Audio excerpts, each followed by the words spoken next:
Welcome back as we continue to focus on our gorgeous little ones. We continue our discussion on weaning and meal times with your baby. We've chatted to the co-authors of Weaning Sense, an absolutely amazing resource for me and I think many parents out there.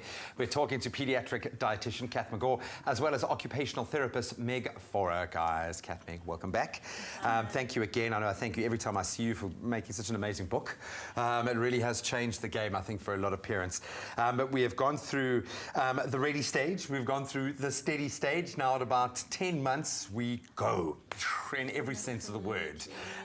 What changes here? What's going on at the go stage? Yeah, so at the go stage, little ones are engaged in all sorts of foods. And if you've started early, which we believe is right in Weaning Sense, your little one is happy to experiment. Yeah. So you can bring in all sorts of foods. In fact, everything that you're eating at your family table, that's what your little one is eating at 10 months old. And it can be fun to experience, well, very fun from a viewer's perspective as a parent to see your child grappling with new textures and things like that. But if you, like you say, if you've introduced them and they're used to that variety and they're also getting the nutrients from it is a massive thing. What new habits start to kick in with the young'uns when they go into the go stage? I think they start to need more routine with round feeding. So, you know, in the beginning stages, you could skip a meal here and there and it doesn't really matter. But at this point, what's really important is that milk takes the back seat. Milk becomes one of the nutrients. It's not one of the main sources of nutrition. It's not the backbone anymore. Yeah. Exactly, and that's a very important shift to make because if you don't, you often actually take a few steps back on the solid food because they also get very busy at this stage. Yeah, and so it's much easier to down a bottle of milk than to actually sit and have a meal. So you really want to cut back on that milk around the go stage. Actually, I'm thinking this might even apply to me at this stage because he's moving into that space, and it is because he's so comfortable with his milk, and you worry that he's maybe not getting the nutrients. So rather than sitting and battling it out through a particular meal, especially if you're introducing something new, you just go to the milk. Fussy eaters, and you know, little people, as little as they are, they do get quite fussy about things. How do you go about breaking those kind of habits? Well, often the fussiness at this stage is around control. So they actually want to start feeding themselves. So they look like they're fussy because they're, you know, keeping their mouth closed when you bring the spoon near.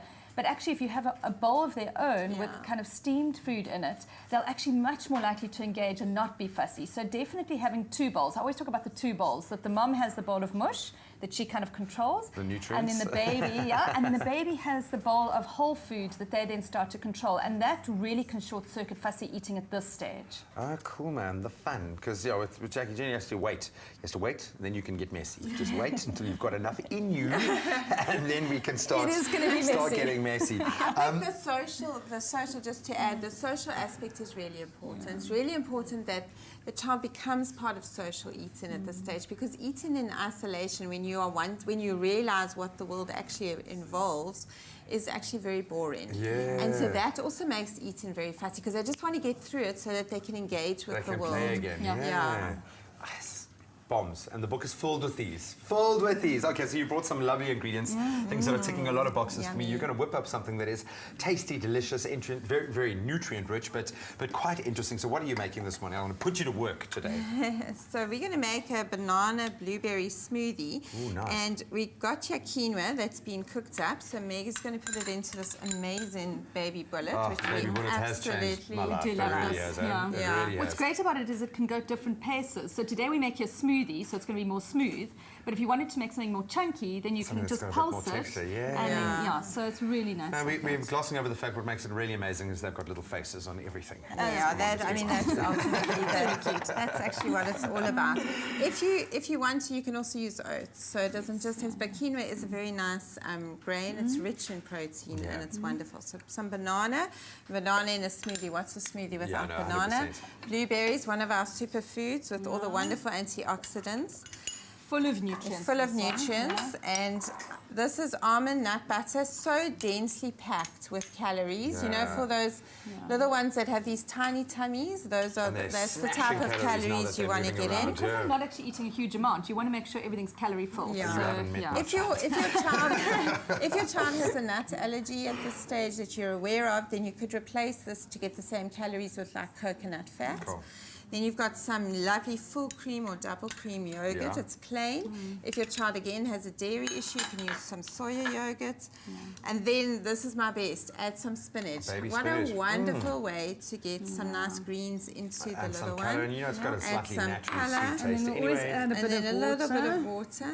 Pouring that way, yeah. That's cool. Beautiful. And then we blitz And then we're it going to up. blitz it up, yeah. Crumpets. And we just put a little bit more water in here, so you can put as much water in as needed. And I'll use my little spatula through the top to work things in. Yeah, Yeah. absolutely. You do need to. In this push it case, down. there we go. Oh, it's already looking good. Man. I would love it. There we go. The pop of blue exploding Yeah. through your smoothie. Absolutely, and I'm going to put a bit more water in because we make a smoothie. So if it was a little baby, you could use this recipe as well, and then you would just add less water, and it would be a Make it more puree. moist. So, Absolutely So amazing, this ladies. is drinkable, and you see there's still bits of little green bits around. The divine. danger with something Completely nice like divine. this is that you're going to drink most of it. I know there's always one for you, one for me, one for you, one for you. Guys, thank you so much. Pleasure. Absolutely love having you on the show.